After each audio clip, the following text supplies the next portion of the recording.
Hey horror and sci-fi fans, Drew here from Horror Sci-Fi and Beyond, and I'm doing a little different video today.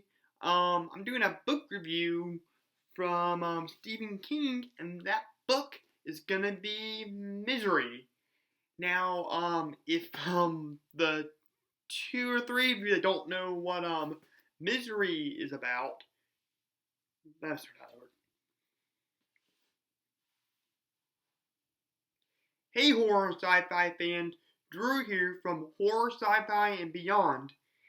And today I'm going to be doing a kind of a different video today.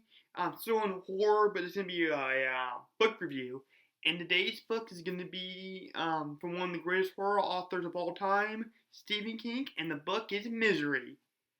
Now, for two or three of you that may not know what Misery is about, it's about this romantic author named Paul Selden, who writes these period romance novels called the Misery novels. And he just wrote his last one, um, and then he's in this cabin. That just got, it just got published, and then he's in this cabin writing this totally different book that's not a misery novel. And then he finishes it and he drives back home and he's in a blizzard and he gets in that accident, and the person that rescued him is a woman named Annie Wilsk, who's is really crazy. She's like her number one fan, and she's really crazy. So that's the basic plot of the movie, and then you find out that she reads the new Misery novel that's been published, and she finds out that Misery Castaigne got killed, and then she just goes like wild on him. That's the basic premise on the book. It got made into a famous movie with James Caan as Paul Selden and Annie Wilkes as not Annie Wilkes. Um, it's Kathy Bates as Annie Wilkes. Um, and really famous movies. Bates won the Oscar that year, and it was the only Stephen King movie or adaptation to win an Oscar, which is pretty interesting. Um, so, like I said, really famous movie. If you thought that Kathy Bates in that film was crazy, like, you haven't seen anything yet, because Annie Wilkes in this book is batshit freaking insane. Like, the stuff that she does in this book and the stuff she says, it's just completely out there. I don't want to spoil a whole lot, but one of the craziest things he does is that he captured a rat, in a rat trap down in her basement, and then the rat is still alive, and he's trying to escape the trap, and she shows Paul Selden this. He says, "Well, you're kind of like the rat trying to escape, but you'll never get out." That's pretty crazy. And there's this thing with this cop that comes to investigate, because apparently it's this widespread thing that famous Arthur Paul Selden is missing. That becomes a really crazy thing. One thing that's kind of different from this book from the movie is that this book is a lot more self-contained to Annie Wilkes' house. It is. I mean, Misery is often described as like a one-location horror story. Um, it is in the movie quite a bit, but it's definitely that way in the book. Because in the movie, you have Buck, I think his name is, the Sarah that tries to find Paul Selden, and then there's like flashbacks to him talking to Paul's agent, or manager, or whatever it is, to kind of give contacts that you can't really get. They can only get in like say like the book.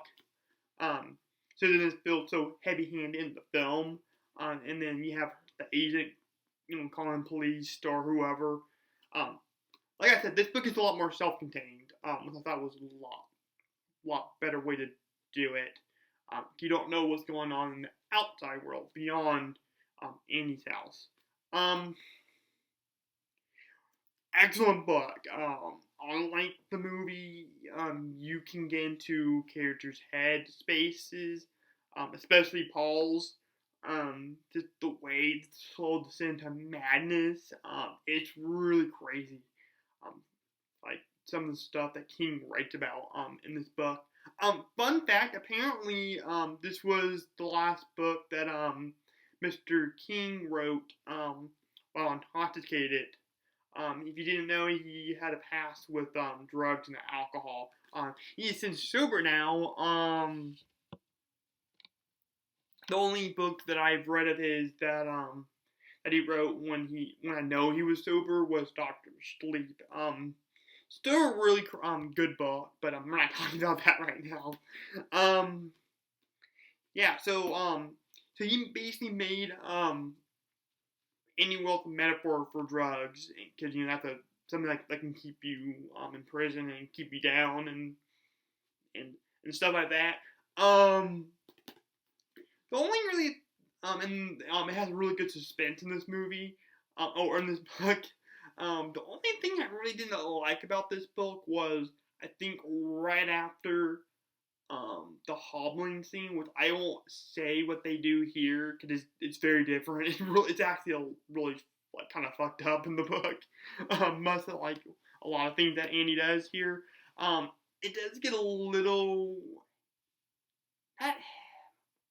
what's the right word? Heavy-handed a bit. As far as like what Paul's going through, it kind of just a tad. I know he's trying to build, suspense and like, this slows us into madness, like I said, but it was a little bit too much towards the end, or to that part. I think right after the hobble scene, like the book is completely different from the movie. Up until maybe the climax, that's pretty similar. But the first half is like almost beat for beat the movie for sure. So yeah, that's my little review for Stephen King's Misery. And I have to rate this book, probably I'll give it a 5 out of 5. It's definitely one of his best. To me, it's The Shining. And this is the books, not the movies. If you want to see my top 5 Stephen King movies, definitely check out that video that me and Eric did like a week ago. A week or 2 ago, whatever it was. Yeah, so I'd definitely give it a, so it would be The Signing, Pet Cemetery, and then Misery. So this would be a 5 out of 5. As far as it being better or worse or not as good as the book, honestly for me, like, it's pretty close. Like, I think I like both the book and movie, like, pretty equally. Which is pretty rare when it comes to the book to movie adaptations. The only one other one I can think of is maybe like Jurassic Park. I think I like maybe the movie a little bit better, but that's a whole other conversation. But yeah, definitely check it out. If you like this video, definitely give it a thumbs up, share it, and subscribe to me on my YouTube channel. And also, there will be a link to my Facebook page, Horror Sci-Fi Beyond, in the About tab.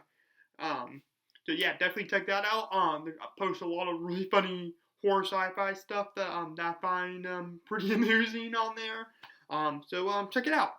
So this has been Drew from Horror Sci-Fi Beyond. Over and out. Bye.